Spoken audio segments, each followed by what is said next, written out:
Bienvenue pour ce top 5 Game Addict numéro 14.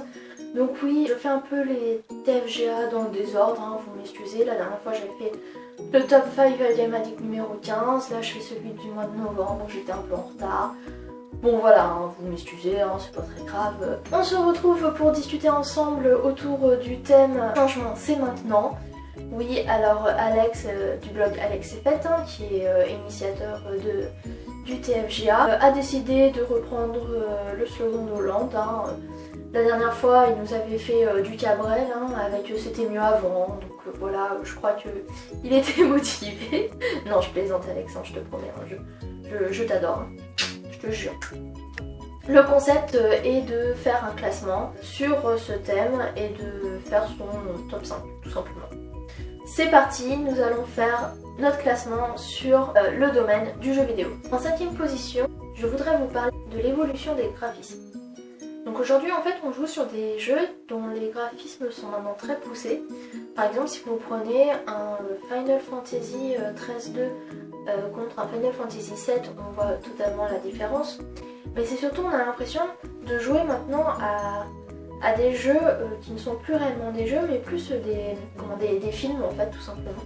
Donc je prends par exemple The Order sur PS4 où les graphismes sont tellement poussés qu'on a l'impression en fait que les décors sont réels.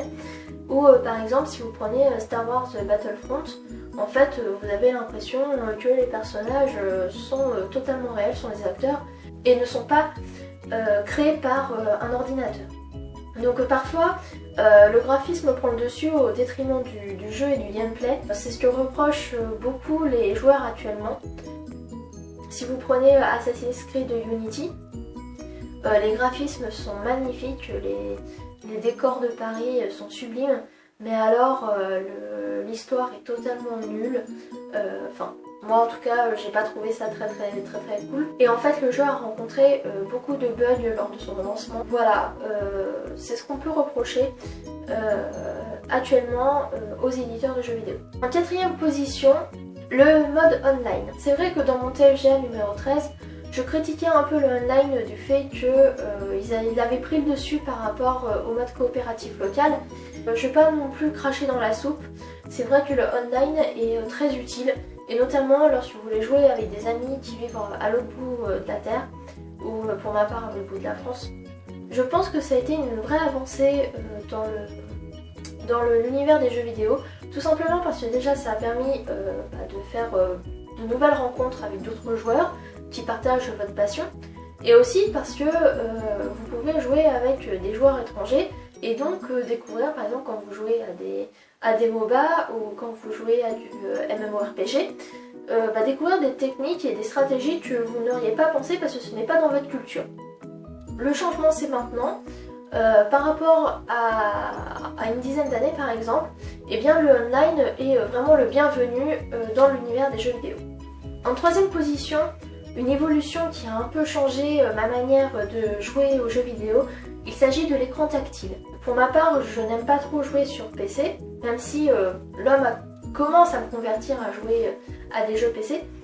Et je préfère avoir une manette en main et voilà, de toucher au bouton et d'appuyer dessus, etc. pour jouer. Et le fait d'avoir instauré l'écran tactile a un peu changé ma manière de jouer et m'a permis en fait de ne plus me restreindre à des jeux qui se jouent via manette. Par exemple, l'écran tactile m'a permis de jouer à des jeux de rythme, m'a permis de jouer à des jeux où on doit dessiner pour réussir, m'a permis de jouer à des jeux de réflexion. Donc je prends par exemple le professeur Layton, hein, pour moi c'est le must du must.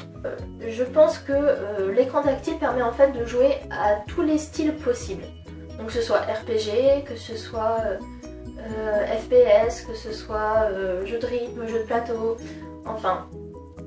Pour moi ça a été une vraie avancée et je sais qu'il y a beaucoup de réfractaires à la Nintendo 3DS et à la Wii U, mais franchement essayez de jouer par exemple à Rayman Legends sur PS Vita ou sur Wii U, c'est génial quoi. Pendant que l'un est en train de jouer avec la manette, l'autre essaye de tout débloquer avec le stylet sur l'écran tactile Essayez ce genre de jeu, vous allez voir, vous allez adhérer en fait ce mode de jeu. En deuxième position, je mettrai le streaming. Alors, je ne suis pas une fille qui stream, tout simplement parce que Caro du blog Player a essayé de m'expliquer comment fonctionnait OBS et malgré toutes ces explications, j'ai pas réussi. je suis vraiment pas douée et je pense que j'attendrai d'avoir une PS4 et d'avoir directement le logiciel pour streamer dessus pour pouvoir streamer une fois. Donc je tiens vraiment à m'excuser Caroline, mais promis, je te remercie quand même de toutes tes explications. Par contre, je suis une fille qui regarde beaucoup de streams. J'ai été initiée par Caroline alias Player et j'ai suivi ensuite Alex du blog Alex Fait. Et oui Alex, je parle beaucoup de toi dans mes vidéos. C'est un peu de ta faute, on n'arrête pas de discuter ensemble et tu me montres tellement de choses que je ne peux pas ne pas parler de toi. Pour moi le streaming, c'est, notamment via Twitch, c'est une manière de discuter avec les autres sur soit le jeu en question, mais ça m'a permis de rencontrer plusieurs personnes. Je peux par exemple parler de Salomé, je peux parler de Cazogne, je peux parler de Stéphane, quand toutes ces personnes se reconnaîtront dans cette vidéo. Je peux parler de Morgane, enfin je vais pas tous vous citer, mais j'aime beaucoup cette communauté et je m'éclate à regarder les streams de Tiffany et de Alex. Je pense que c'est une manière de partager non seulement les jeux vidéo, mais surtout de partager ses passions. Donc une grande avancée par rapport à ce qu'il y avait ces dernières années. Et j'espère que on continuera de... Enfin perso, je continuerai à regarder des streams et que les personnes que je suis sur Twitch ou sur YouTube en replay continueront à faire des streams.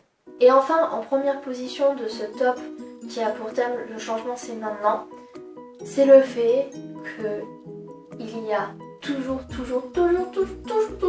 plus de Final Fantasy. C'est une saga que je ne peux pas me passer. J'ai découvert d'abord en fait cette saga par l'épisode 7 et j'ai continué le 8, le 9, etc. Et après j'ai repris les anciens. Et voilà, et je suis tellement contente qu'il continue d'en sortir, j'ai tellement hâte que le 15 sorte. J'ai acheté FF Type 0 parce que je n'ai pas de PS4 et j'ai vu qu'il était sorti sur Steam, je me suis ruée dessus, en plus c'était en promotion, pour pouvoir enfin le tester, même si la plupart des gens disent que finalement il n'est pas si bien que ça se ressent que c'est un jeu de PSP de base, etc. J'espère que ça continuera. Le prochain Final Fantasy que je vais acheter, ce sera celui qui va sortir sur 3DS. On a FF15 qui va sortir. Normalement on a FF7, le remake qui va sortir pour 2017. Les Final Fantasy sont géniaux. Chaque Final Fantasy possède son propre mode de combat, sa propre histoire, son propre style. Et j'espère fortement que cela continuera jusqu'à qu'ils épuisent totalement la recette. Mon petit cœur de fan ne peut que apprécier le fait qu'il continue cette saga et qu'il ne s'arrête pas là. Et voilà, c'est fini. Je vous remercie d'avoir regardé cette vidéo. J'espère fortement vous revoir dans la prochaine. Donc normalement la prochaine sera celle du TFGA du mois de janvier 2016. J'ai hâte de lire vos commentaires. J'espère que cette vidéo ne vous a pas ennuyé. J'essaie de la faire courte pour pas vous monopoliser votre temps.